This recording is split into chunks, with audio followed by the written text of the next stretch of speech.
Depois que passa a dor de uma rejeição, depois que a gente aceita, né, aprende, faz aquele discurso bonito, fala do livramento e diz que foi melhor assim, mesmo aí a gente ainda não perde o medo de uma rejeição futura, né? E pior, às vezes eu percebo que deixo de tentar umas coisinhas nesse receio aí.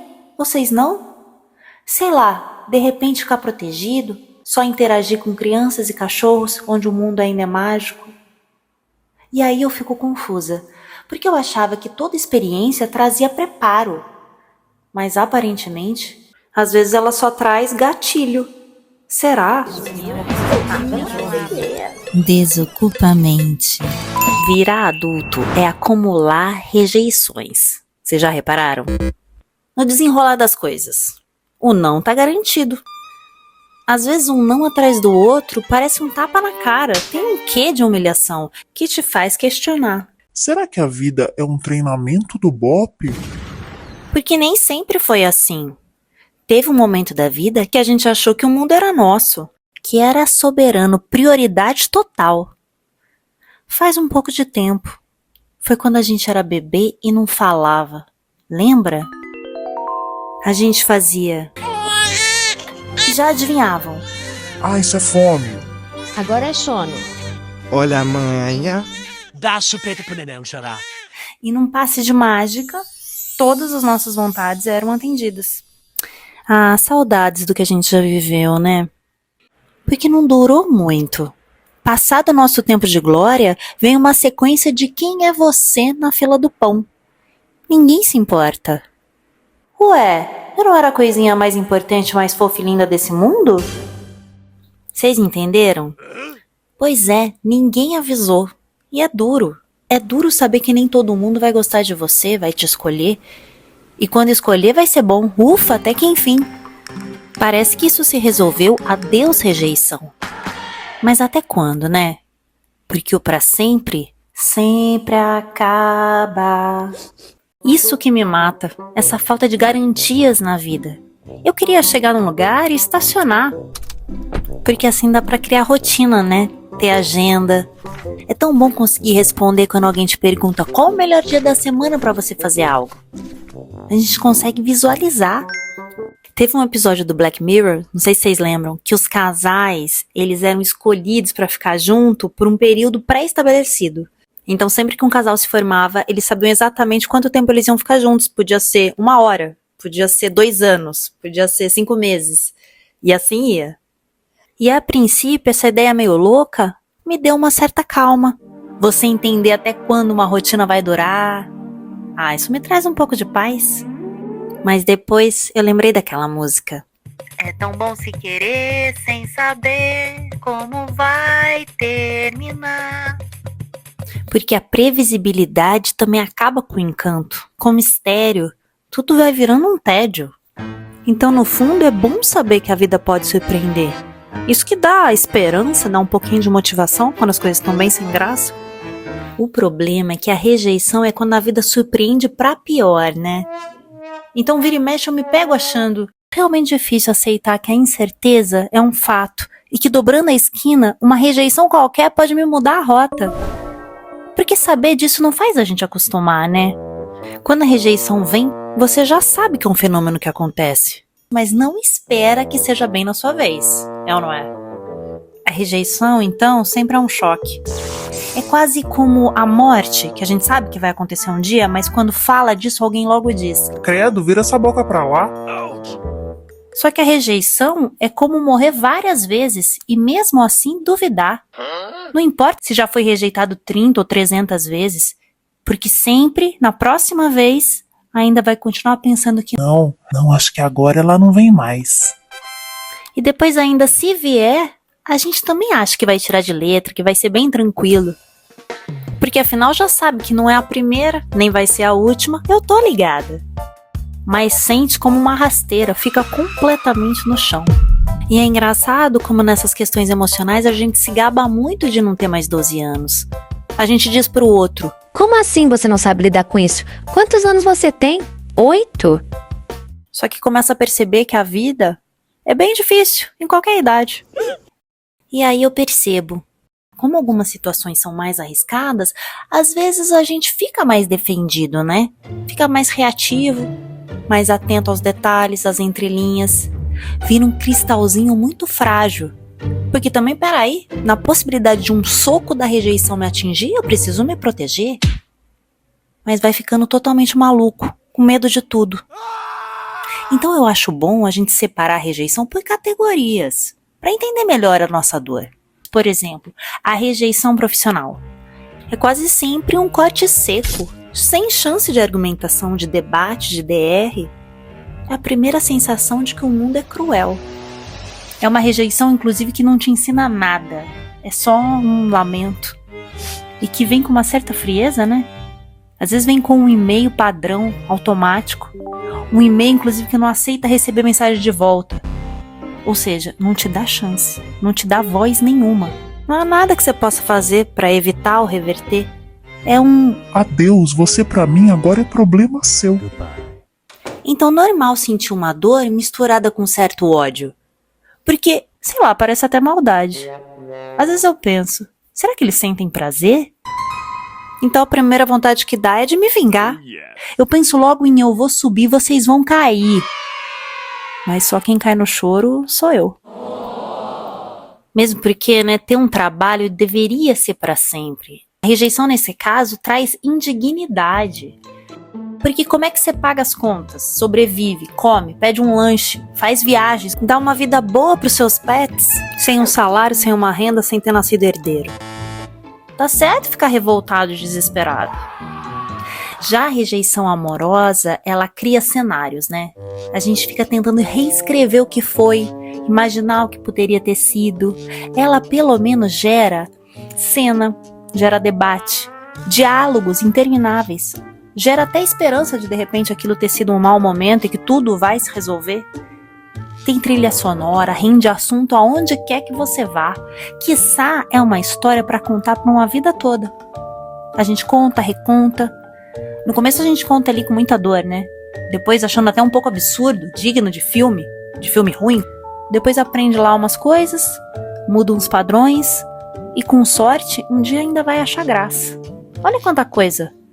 E aí, apesar de todo o turbilhão de emoção, parece que sentir tanta coisa por tanto tempo, com tanta reviravolta e tanta coisa acontecendo, é melhor do que não sentir nada. Saudade até que é bom, é melhor do que caminhar vazio. Machuca, mas não mata. E além de categorias, a rejeição tem níveis, né? O nível 1, eu acho que é o constrangimento. Principalmente se for uma rejeição de cara, assim, pá, sabe? Sabe o constrangimento de alguém que quer te vender algo que você não tem interesse? A pessoa vem ali mostrando todas as qualidades daquilo, as vantagens, né? A oferta, o quanto aquilo podia caber e ser interessante na sua vida. Ela tem certeza que é imperdível. E você só quer perder, sim. Você nem olha pra não dar esperança. Ou então fica prestando atenção ali meio na educação e ilude o vendedor. É ruim pra todo mundo. Ninguém sai confortável. E aí esse nível do constrangimento faz com que a gente sinta vergonha de alguma situação e enxergue rejeição, onde às vezes era só o cotidiano, né, o dia a dia. Por exemplo, demorou pra me responder. Você vê ali rejeição clara, falta de interesse e humilhação. Postei conteúdo, foto bacana, texto legal e zero interação?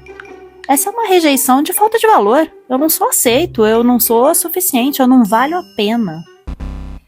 E ainda tem um nível que esse eu acho mais maluco, que é do tipo: acho que eu não quero, mas eu quero que me queiram. Porque senão a rejeição também me bate. Eu não vou, mas se não me chamar, é tristeza na certa.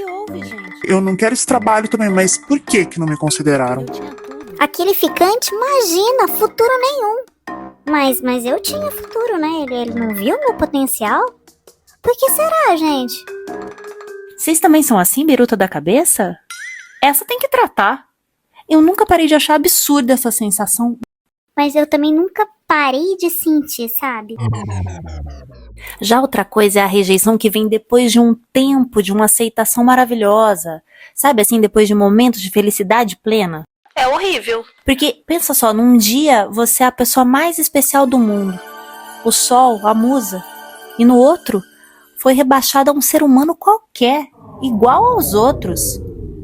Em alguns casos você fica até abaixo dos outros, sabe? De repente, sei lá, um travesseiro se torna mais relevante que você, porque afinal sem o travesseiro a pessoa não dorme, já sem você, a vida segue normalmente. Como assim? Quem te amou não te considera mais? Não faz o menor sentido. A gente tem um pequeno descolamento da realidade e acha que o mundo enlouqueceu. Ou que roubaram todo o seu melhor e te deixaram sem nada. Porque como é que você enfrenta a vida agora sabendo que não tem mais aquele olhar especial só pra você? Pois é, essas são mais difíceis, né? Porque gera tanta confusão, é tanta ambiguidade, é tanto estranhamento, que a vida fica meio sem saída, né, por um tempo. E depois também a realidade não ajuda, porque quando eu vejo que toda aquela história, que poderia ter tido tanto desenrolar melhor, termina assim como se não fosse nada, e a gente volta a ser dois estranhos no mundo, o nosso amor se transformou em bom dia, eu penso que nem sempre viver é melhor que sonhar. Sim, isso me abala bastante. Eu sinto que não poderia ser assim, sabe? Eu luto contra mesmo, eu não aceito com facilidade sem me rebelar. Quer dizer, aceito, né? Fazer o quê? Mas não acho normal, não. Ou seja, não me acostumei. Eu acho que todo mundo tem um pouquinho dessa dificuldade, sabe? Mas tem uma coisa que a gente se toca. A gente percebe que escolher ou ser escolhido não é algo tão lógico ou racional como parece, né? A gente vai aos poucos percebendo que também não entende por que deseja algo e não outra coisa num momento da vida, e que às vezes tudo isso muda, sei lá. Então, no fundo, a gente também nem escolhe e nem rejeita o outro. Eu já gostei de Pedro e rejeitei Paulo quando Paulo era nitidamente bem melhor que Pedro. Não parece razoável, mas existe sim algo que a gente não controla e que controla mais as coisas, né? Então também, mesmo quando a gente diz que agora bateu mesmo a vontade de desistir, de dizer que agora chega, cansei de tanta humilhação, a gente sente que precisa continuar arriscando, não é? Eu acho até fofo quando diz que nunca mais vai se apaixonar. A gente é muito curioso, né? Para na hora da dor, diz que perdeu a esperança, mas depois tá fazendo tudo de novo. Deve ser a luta do sobrevivente, né? Que percebe que não morreu e continua. Então continua se envolvendo, criando projetos, dando outra chance, arriscando coisas novas e continua seguindo sem perceber que foi com medo mesmo. Ah, eu acho isso bonito. Porque é um nível de coragem, né? Uma coragem que nos faz humanos. O que passou, calou, o que virá, dirá. Mesmo porque se a vida surpreende pro bem e pro mal, saber que passou por um momento ruim me faz acreditar que depois dessa só pode vir coisa boa. Eu vou nesse entendimento, sabe? No entendimento que, já que a vida é feita de altos e baixos, então na próxima, eu me dou bem. Até pra equilibrar. Senão, cadê justiça? Porque olhando bem, a vida inteira é um corredor cheio de portas. Que algumas vão abrir, vão te convidar, e outras vão fechar na tua cara, nunca mais aparecem. Outras ali meio porta de banco, que às vezes você entra, mas às vezes você é barrado bem no meio, você não entende o que aconteceu. Não trouxe nenhuma arma, não. O ruim é que às vezes a gente passa um tempo convencido de que precisava entrar justamente naquela porta, naquela que bateu bem na nossa cara. E aí perde um tempo precioso, obcecado em achar o caminho de volta, buscando a mesma porta, perseguindo o mesmo lugar, tal qual João e Maria. Até que um dia olha pra trás e nem lembra qual era. Só lembra que continuou andando. Essa mágica me interessa. Bom saber que ela também tá garantida. Eu acho que viver é isso. É descobrir todo dia, 1000 vezes ainda, que não é o centro do mundo. Que o nosso reinado acabou logo lá na primeira infância. Mas que saber disso também não é o fim do mundo, né? Por quê? Todo o caminho da gente é resvaloso. Mas também cair não prejudica demais. A gente levanta, a gente sobe, a gente volta. O correr da vida embrulha tudo. A vida é assim. Esquenta, depois esfria, aperta e daí afrouxa. Sossega e depois desinquieta. O que ela quer da gente é coragem. E eu quero que a gente se esbarre mais nesses caminhos, viu? Te espero no próximo episódio do Desocupa Mente. Claro, se você não me rejeitar e fingir que não me viu.